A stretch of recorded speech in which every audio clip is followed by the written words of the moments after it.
Hello and welcome. Today we are going to be checking out the second variation of 32nd note singles.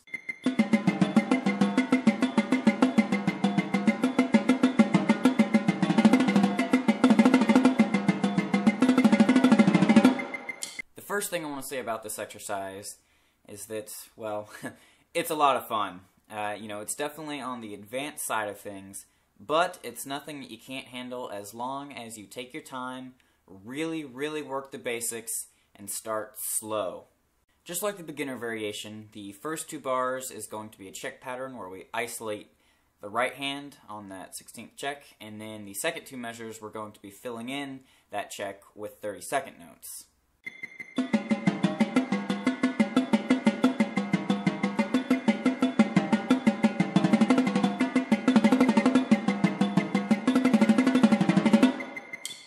Right off the bat, on beat 2 of the first measure, we have our first real challenging thing here.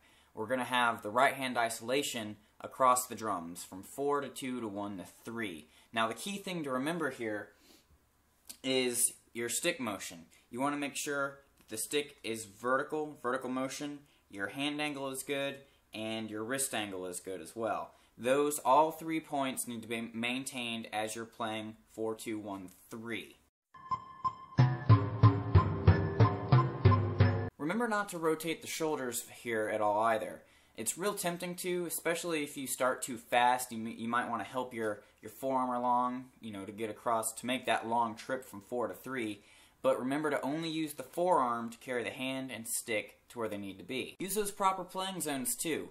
Just because they're 16th notes, and just because it's a right hand trip all the way from 4 to drum 3, doesn't mean you can cheat the playing zones.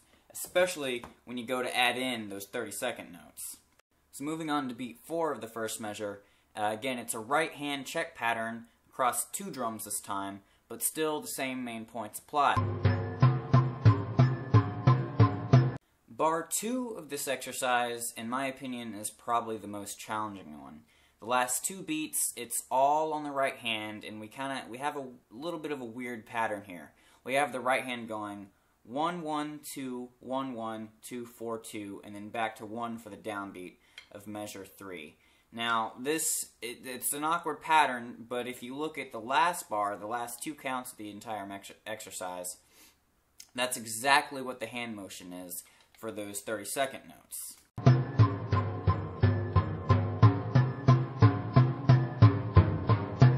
The key to these 2 beats is to 1, start slow, 2, make sure you maintain all the basic points: vertical stick motion, hand wrist angle, using the forearm, not rotating the shoulders, and also making sure that you hit the proper playing zones.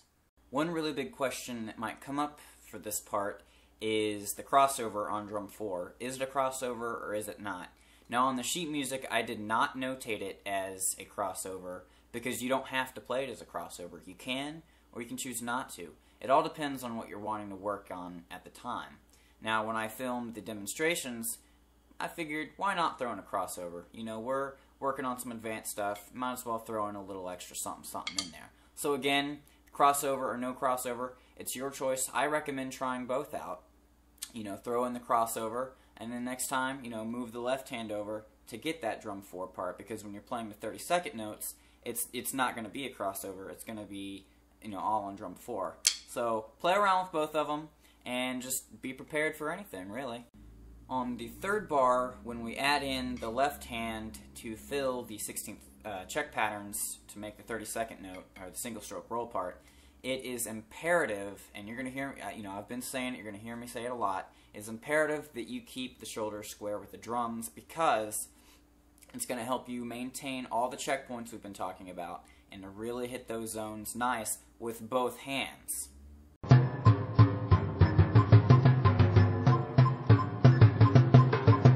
Let's talk about that crazy looking crossover part now. So on beat 4 of the third measure, we have a single stroke roll, 32nd notes, with a crossover pattern. Now I know there's a name for it, but to me, it's just 32nd notes that are played on a certain drum pattern. That's all it is. And some special technique notes here. Now, this is what's known as a fulcrum crossover. There's 2 types of crossovers. You have wrist over wrist, and then stick over stick or fulcrum crossovers. So what we have again is a fulcrum crossover. And a thing to note here is that the right hand is crossing over the left hand. And so what you're going to have to do is pick up the right hand very slightly. I mean, you're going to have to do it enough so that you're not clicking sticks when you go to play that, but not enough so that you're, nose diving into the drum. That's bad. You need to keep the forearms and wrist levels as close to even as possible. But let's be real, if you keep them both at the same level and try to do that, you're going to hit sticks. It's not going to work. So again, you're going to have to raise your wrist level a little bit to cross over and hit the proper playing zones with both hands and to play it nice and clean.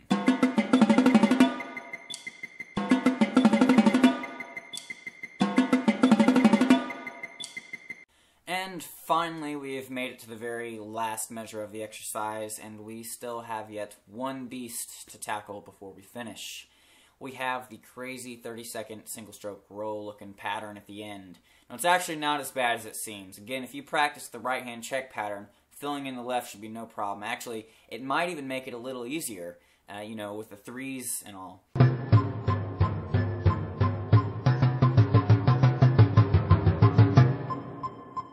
The biggest thing here is that you don't want a crescendo. You want to make sure everything maintains that even height throughout the whole split pattern.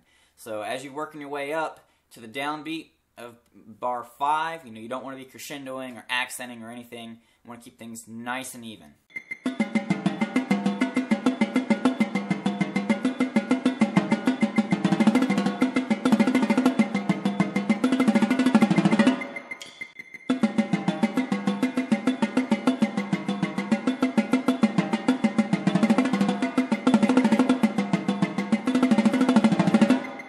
Lastly, I'd like to say thanks for sticking with me, thanks for bearing with me. I know it's a lot of information in this video, but write it down, write it down, make a note of it, mental note, paper note, whatever you need to do, and go back and look at it while you're practicing. And really hold yourself accountable for this stuff. The difference between a quad drummer and just a person who plays quads is what they're willing to let themselves get away with. So practice hard. I'll see you guys next time.